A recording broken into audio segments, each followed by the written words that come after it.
First of all, it's wonderful to be back in upstate New York. Having been born and raised in Lafayette, I know the passion for lacrosse up here, and we don't get up here very often.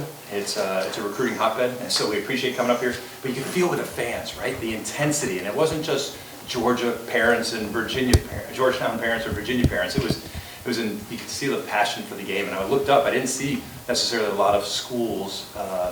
You know, I didn't see the Virginia and Georgetown sweatshirts all the time. And so I just love to be up here with this passion. The second thing is, it's what a formidable opponent.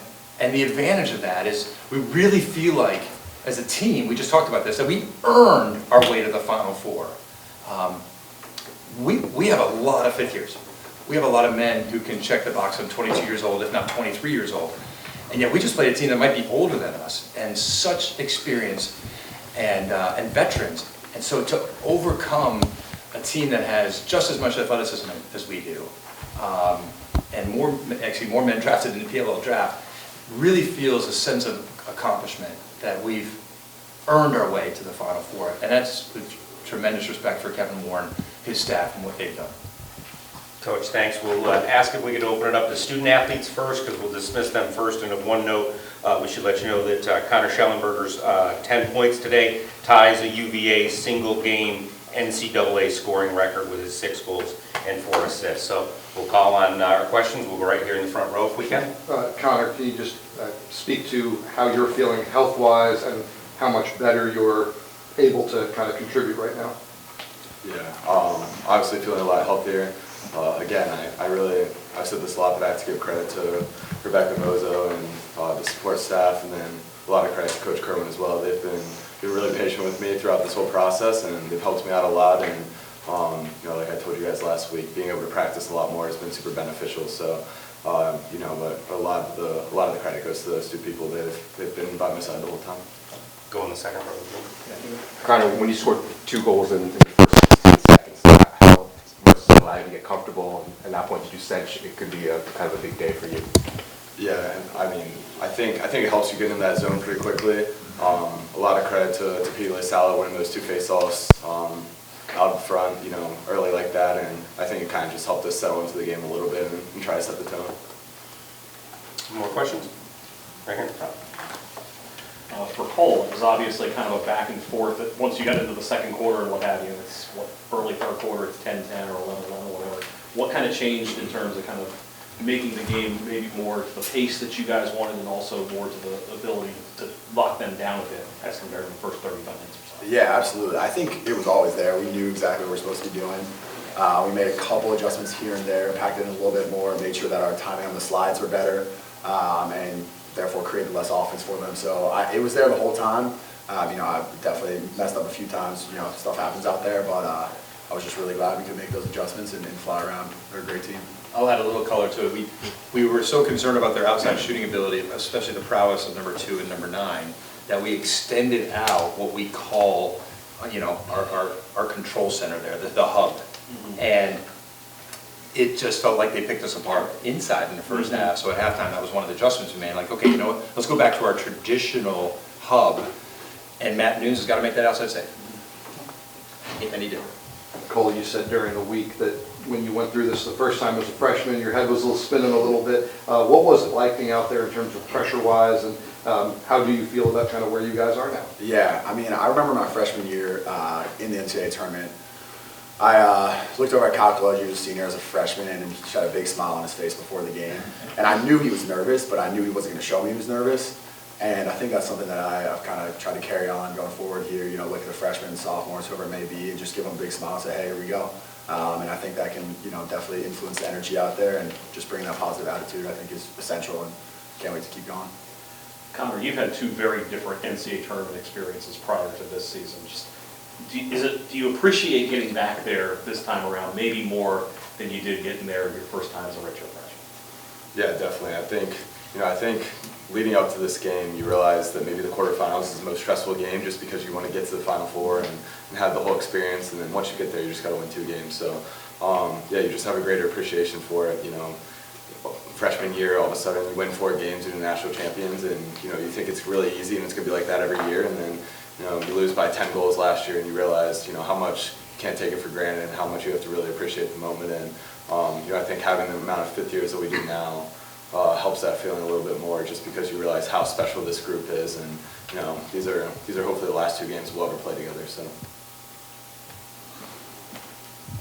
For both of you guys, you jump out to a 2-0 lead. Petey's doing really well on the face-offs. Was it frustrating at all that you weren't able to maybe put them away or get a little more breathing room in that first half?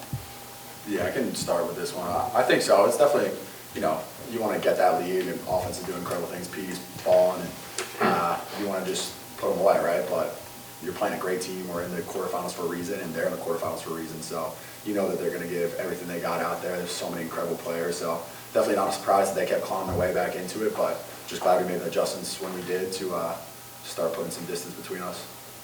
Yeah, I don't have much to add on to that. I think, once you're at a quarterfinal game like this, it takes the pressure off in the fourth quarter, and you love to have that lead, so you're not, holding the ball up 1 or down 1. But yeah, it's it's quarterfinal lacrosse, so you kind of expect the games to be close. Can open the floor up to Coach Tiffany now as well, if anybody has questions for him specifically. Will?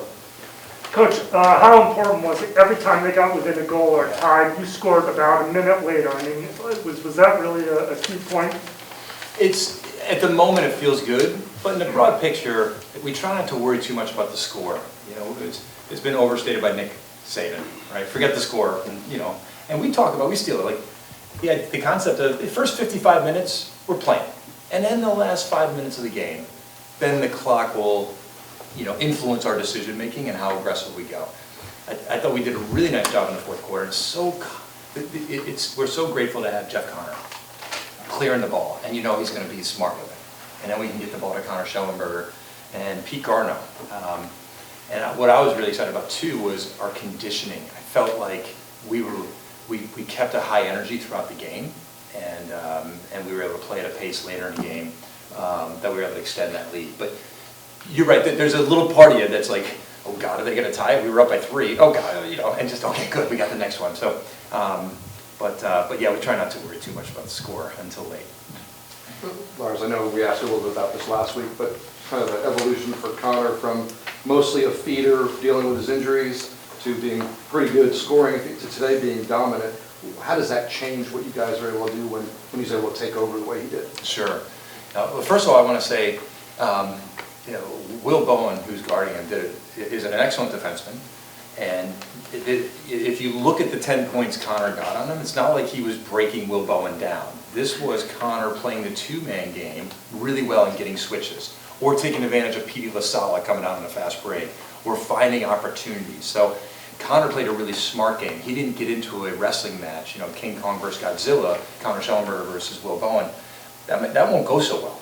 But Connor just kept moving off ball and finding his spots and letting his teammates feed him a little bit today, which is really, really great.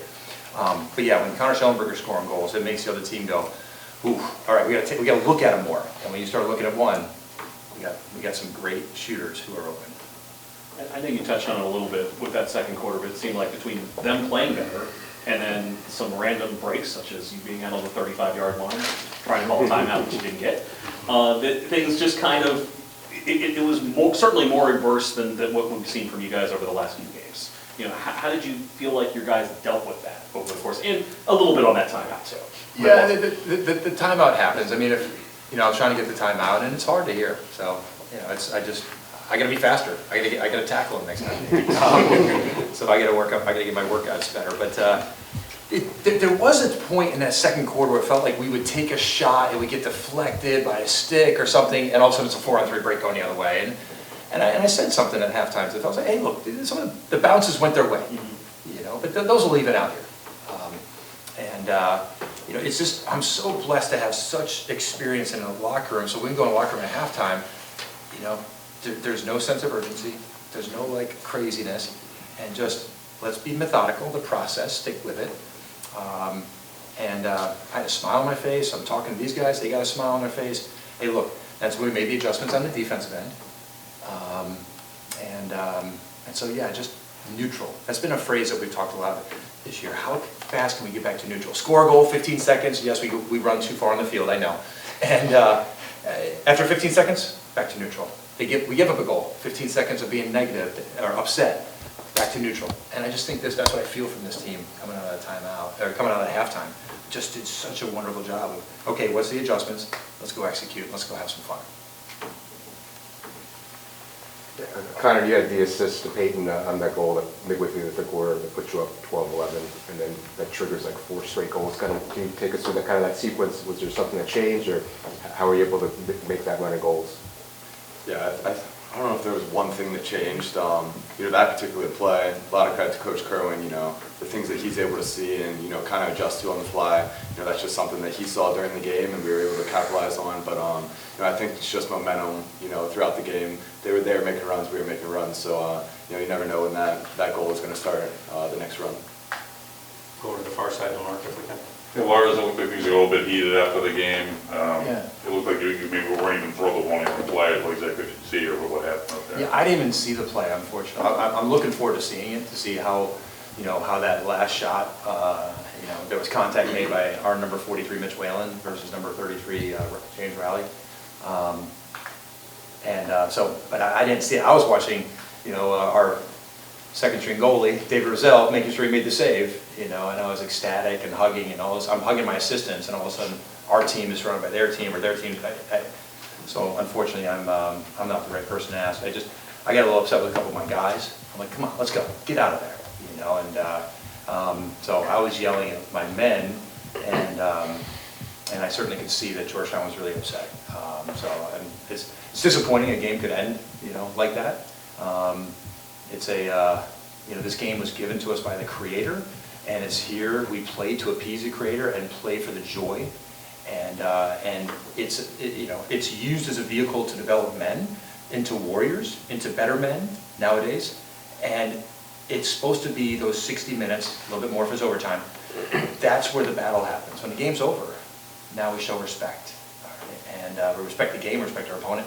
So that was disappointing to see how that happened, but again, I haven't seen how physical the contact was. Yeah, for all three of you, could just address kind of how you feel, for all three of you, could just address kind of how you feel about where the team is right now, heading to Philadelphia, your momentum, the way you're playing.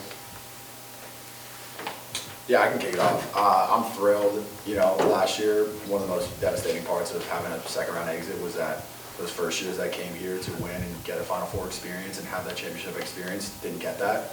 And, I know my goal will leave this place better than I found it, and it's hard to do when we've had so much success. But just getting those first and second years who have dedicated so much of their life to getting here and having that championship experience, so I'm just thrilled to be heading to Philly. Yeah, I think the cool thing about this team is we haven't really been satisfied at all. We'll show up tomorrow and get a hard lift in and watch the film and be back to business as usual. And I don't think anyone's satisfied with the quarterfinal win, and our higher goals are still out there. Our offense is still clicking. 14 goals is a couple too many. And we've been playing better defense at the end here, as you've seen us. Their goals allowed has dropped. But I just got to give credit to. I really think it's Georgetown. That offensive prowess, but the heat that they can bring from up top and the dodging that we have to slide to a lot of things. We don't always want to slide to everything, and against them, you feel like you have to. And let me just make a note. I am so glad Brian Minikis is going to have to be a concern of a PLL defensive coach moving forward, and no longer a college coach. That was stunning what he did to Cade Sawstad and once to Cole Kastner. That just doesn't happen, frequently to us. And wow, what he was able to do to keep putting pressure on us from behind and score those goals. It's hard to have an answer for that. So I'm really glad that PLL's got him now.